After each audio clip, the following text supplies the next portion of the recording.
सुधी दर्शकों को सप्रेम नमस्कार। आपके लिए प्रस्तुत है अश्विन मास की कृष्ण पक्ष की इंदिरा एकादशी व्रत कथा। आपको इसके श्रवण का लाभ और पुण्य मिले एवं भगवान श्री हरि विष्णु का आशीर्वाद प्राप्त हो। कृपया चैनल को लाइक, शेयर और सब्सक्राइब करें। धन्यवाद।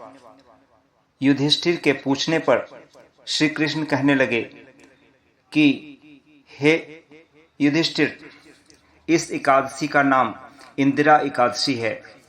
यह एकादशी पापों को नष्ट करने वाली तथा पितरों को अधोगति से मुक्ति दिलाने वाली है। हे राजन, ध्यानपूर्वक इसकी कथा सुनो। इसके सुनने मात्र से वाजपेय यज्ञ का फल प्राप्त होता है।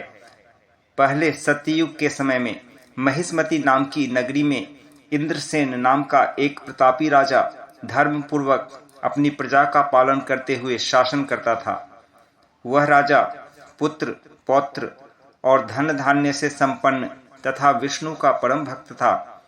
एक दिन जब राजा सुखपूर्वक अपनी सभा में बैठा था तो आकाश मार्ग से देवर्षि नारद उतरकर उसकी सभा में आए।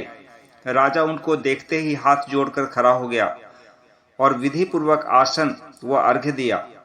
सुख से बैठकर मुनि ने राजा से पूछा कि हे राजन, तुम्हारे सातों अंग कुशल पूर्वक तो हैं? तुम्हारी बुद्धि धर्म में और तुम्हारा मन विष्णु भक्ति में तो रहता है? देवर्षि नारद की ऐसी बात सुनकर राजा ने कहा, हे देवर्षि, आपकी कृपा से मेरे राज्य में सब कुशल है तथा मेरे यहाँ यज्ञ कर्मादि सुकृत हो रहे हैं। आप कृपा करके अपने आगमन का कारण बताइए। तब ऋषि बोले, हे राजन, आप आश्चर्य देने वाले मेरे वचनों को सुने। मैं एक समय ब्रह्मलोक से यमलोक को गया। वहां श्रद्धापूर्वक यमराज से पूजित होकर मैंने धर्मशील और सत्यवान धर्मराज की प्रशंसा की। उसी यमराज की सभा में महान ज्ञानी और धर्मात्मा तुम्हारे पिता को एकादशी का व्रत भंग होने के कारण देखा। उन्होंने जो संदेश दिया है सो मैं तुमसे कहता हूँ। उन्होंने कहा है कि पूर्व जन्म में कोई विघ्न हो जाने के कारण मैं यमराज के निकट रह रहा हूँ। सो हे पुत्र, यदि तुम आश्विन कृष्णा इंदिरा एकादशी का व्रत मेरे निमित्त करो तो मुझको स्वर्ग की प्राप्ति हो सकती है। तब राजा कहने लगा कि हे देवर्षि, आप इस व्रत की विधि मुझसे कहिए। नारद जी कहने लगे कि हे राजन, आश्विन माह की कृष्ण पक्ष की दशमी के दिन प्रातः काल श्रद्धा पूर्वक स्नान आदि से निवृत्त होकर पुनः दोपहर को भी नदी आदि में जाकर स्नान करे। फिर श्रद्धा पूर्वक पितरों का श्राद्ध करे और एक बार भोजन करे तथा भूमि पर शयन करे। प्रातः काल होने पर एकादशी के दिन दातुन आदि करके स्नान करे।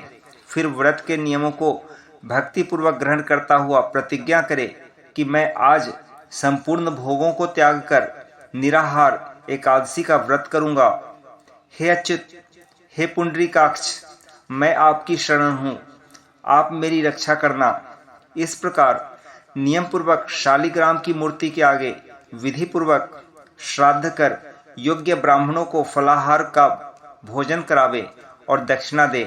पितरों के श्राद्ध से जो बच जाए उसको सूंघ कर गौ को दे तथा धूप, दीप, गंध, पुष्प, नैवेद्य आदि सब सामग्री से ऋषिकेश भगवान का पूजन करे।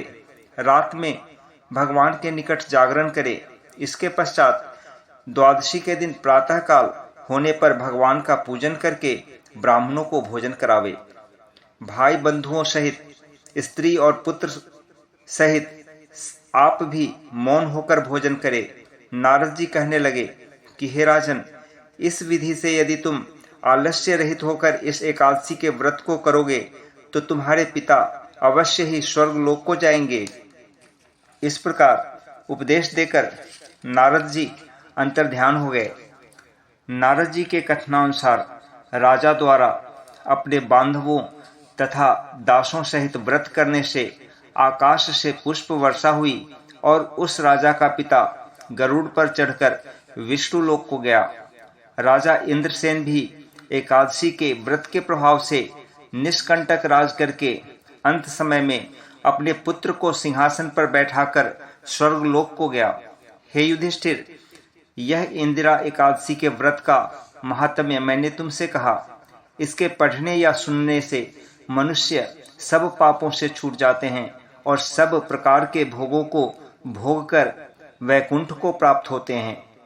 इस प्रकार एकादशी महात्म्य का 21वां अध्याय संपूर्ण हुआ। फलाहार। इस दिन तिल गुड़ का सागार होता है। इसमें तिल गुड़ से बने पदार्थ, दूध, फल, मेवा आदि का सेवन कर सकते हैं। ओम तत्सत, ओम तत्सत, ओम तत्सत।